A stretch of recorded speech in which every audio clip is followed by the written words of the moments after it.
ወደ ስነ ልቦናው ስንመጣ ጋብቻ ምንድነው ራሱ ጋብቻን የሚያጓጓ ያደረገው ነገር ምንድነው በጋብቻ ጊዜ ሁለቱ አንድ የሚሆኑበት ያ ሲመኙ ሲጓጉለት የነበረው በጋራ የመሆን ግንኙነት የመፈጸሙ ነገር ስለሚመጣ ነው እና ከዛ አንፃር ሲታይ በአብዛኛው ጊዜ በርግጥ አንዳንዶች የሚሉ አሉ አስቀድሞ በግንኙነት ቢተዋወቁ ፍቅራቸውን ያጠነክራል የሚሉ ይኖሩ ይችላሉ ግን አብዛኛው ጥናት ይሄን ያመለክታል ምክንያቱም ይሄ ጥናት የሚያመለክተው መታታውም ይቻላል የሚለውን ነው እንትን ብሎ ግንኙነት ውስጥ ገብቶ ከዛ በኋላ ያልመሰለችኝም በአብዛኛው የተሻለ ቦታ የሚሰጠው ጋብቻን አጓጉ የሚያደርገው ትርጉም ያለው የሚያደርገው ይሄ ሁሉ ልዩ ሰረም የሚደረግለት ማቀው ከማህበራዊ እንትን አንፃር ያ ሁሉ ቦታ የተሰጠው ለጋብቻ ካለው ትልቅ ቦታ ነው ስለዚህ ከጋብቻ በፊት ግንኙነት መኖር ያንን ለጋብቻ የሚሰጠው ትልቁን ኮሚትመንት ጋብቻ ትልቅ ኮሚትመንት ነው ወይ ትልቅ ውሳኔ ነው ለዛ የሚሰጠውን ቦታ ያደክመዋል ያላለዋል እናም ክፍተት የመፈጠሩን ጉዳይ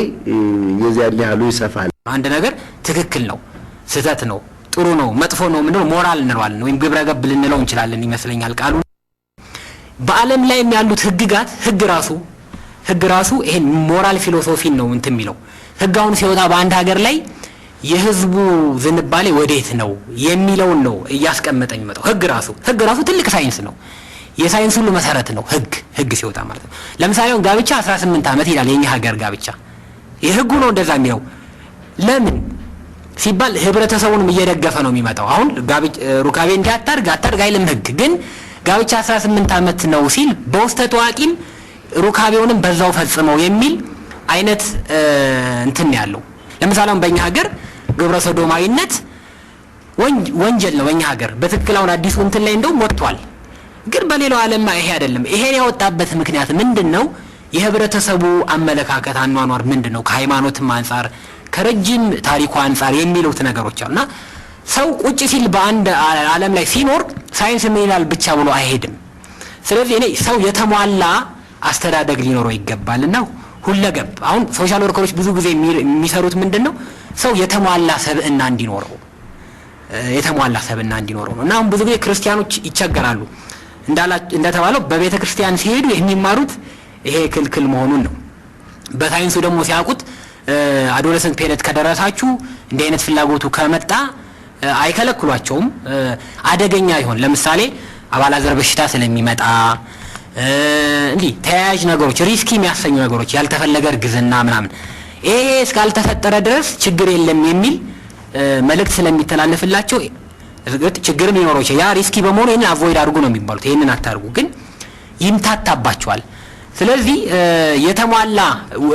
ርዮት እንዲኖራቸው ሊረዱ ይገባል ብዬ ነው ማስበው አሁን ለምሳሌ ከመጽሐፍ ቅዱስም አንፃር በትክክል ለምን የተከለከለ ነገር የለም የሚሉ አሉ ምን ጋባ ከሆነ ምናምን ምክንያቱም ክርስትናውን ባለም ላይ ስታየው የኛ ቤተክርስቲያን በስፋት ካላስተማረች ሌሎችም ክርስቲያን ነን የሚሉት አሁን ማይከለክሉ አሉ ምትጋቡ ከሆነ እንዲ ምታረጉ ከሆነ በመጽሐፍ ቅዱስ የተጻፈ ሴት አለ ምናምን የሚሉት ነገር አለና በሰፊው ትምህርት ሊማሩ ይገባል በተለይ ለምንድነው መሆን የለበት ካልተገነዘቡት በስተቀር ይምታታባቸዋል ደስ ብሏቸው ማያደርጉትም ሊበረታቱም አይገባም ትምህርቱ በስፋት ቢሰጥ ለውጥ ሊያመጡ ይችላሉ በያስባል የጮኛሞች ቀድመ ጋብቻ ሩካቤን መጋቢ ሐዲስ እሸቱ አለማየሁ እንዲህ ገልጹታል እኔ በመጀመሪያ ደረጃ ከጥያቄው በፊት ሊታይ የሚገባው ነገር አንድ ህግ እነማን ይደግፉታል እነማን ይቃወሙታል ንስሐ አባት ብሏል አቡነ ገሌ ብለዋል መምህር ገሌ ብለዋል አይደለም የቤተክርስቲያኒቱ መመሪያ እግዚአብሔር ምን ይላል መጽሐፍ ቅዱስ ምን ይላል ቤተክርስቲያኒቱ ምን አቆይታለች ብለን ነው መነጋገር ያለብን ከዛ በተረፈ ግን የመጀመሪያ ለጠየቀው ጥያቄ ወደፊት መጋባታችን ካልቀረ አስቀድመን እንጀምር ፍሽካ ሳይነፋ ሩጫ እንደመጀመር ያለ ነው አንድ ሯጭ ሰልጥኗል ይሮጣል ግዳገት ለዳገት ተለማምዷል ግን ትክክለኛ ሩጫ ሜዳሊያው ሊሸለም የሚችለው ዳኛው ፍሽካ ሲነፋ እግሩን ሲያነሳ ነው ስለዚህ ከጋብቻ በፊት የሚደረግ ግንኙነት ፍሽካ ሳይነፋ ሩጫ ከህክምና አንፃር እንዴት ይታያል ከጋብቻ በፊት የግብረ ስጋ ግንኙነት ማድረግ የራሱ ሆነ ዘርፈ ብዙ ችግሮች አሉት አንደኛው ምንድነው እነዚህ ጓደኛሞች ከትዳር በፊት ግንኙነት ማድረጋቸው ለብዙ ነገር ሊያጋልጣቸው ይችላል። ለምሳሌ ለበሽታ ሊያጋልጣቸው ይችላል። ለምሳሌ አባላዘር በሽታ፣ ያልተፈለገ ዝና፣ ላልተፈለገ ውርጃ ሊያካሂድ ይችላል። ለምሳሌ በአሁኑ ሰዓት በዓለም ላይ 36 ሚሊዮን ውርጃዎች ይካሄዳሉ። እነዚህ አብዛኛዎቹ ያልተፈለገ እርግዝና ስለሆነ ነው። ይሄ ውርጃ ቀላል ቁጥር 36 ሚሊዮን በአመት በየርሊ ነው፣ በየአመቱ ነው የሚካሄደው። ይሄ አንዱ ነው። እነዚህ ውርጃዎች ደግሞ አብዛኛዎቹ ደግሞ የሚካሄዱት በለጋ እድሜ ክልል ስለሆነ ቤተሰብ ማወቅ ስለሌለበት ሌሎች ጓደኞቻቸው እንዳያውቁ ስለሚፈልጉ በህጋዊ ባልሆነ መንገድ ነው ይሄ ውርጃ የሚካሄደው፣ በድብቅ ነው የሚካሄደው። ስለዚህ ይሄ ለአደጋ ያጋልጣል፣ የማህፀን ኢንፌክሽን ያጋልጣል። ይሄ ያለ። ሁለተኛ ደግሞ እነዚህ ያልተፈለገ እርግዝና የሚካሄደው እነዚህ ሰዎች ያለ ጥንቃቄም ስለሆነ ግንኙነቱ የሚያደርጉት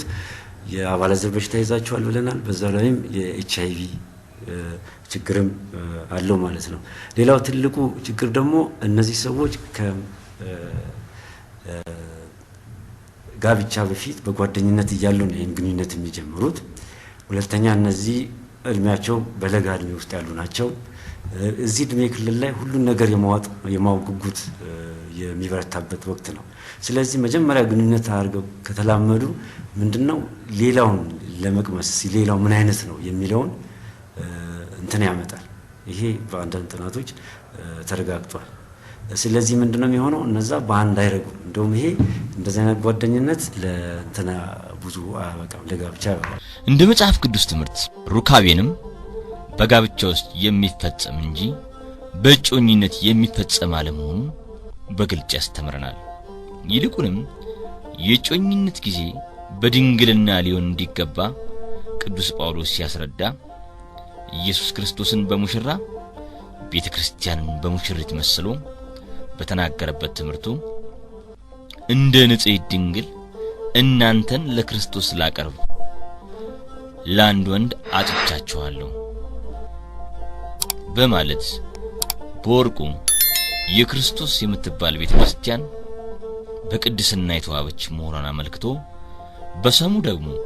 መተጫጨት በንጽህና በድንግልና መሆኑን ተናግሯል።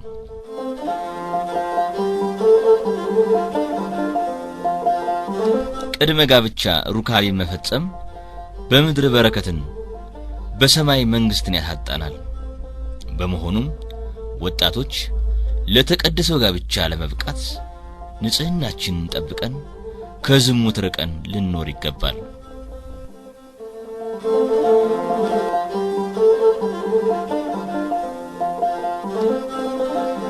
በአሁኑ ወቅት የጋብቻን ክቡርነት በመረዳት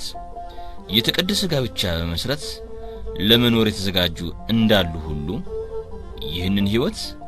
አጥብቀው የሚሸሹት ደግሞ አልታጡም። እነዚህ ሁለት ጎራዎች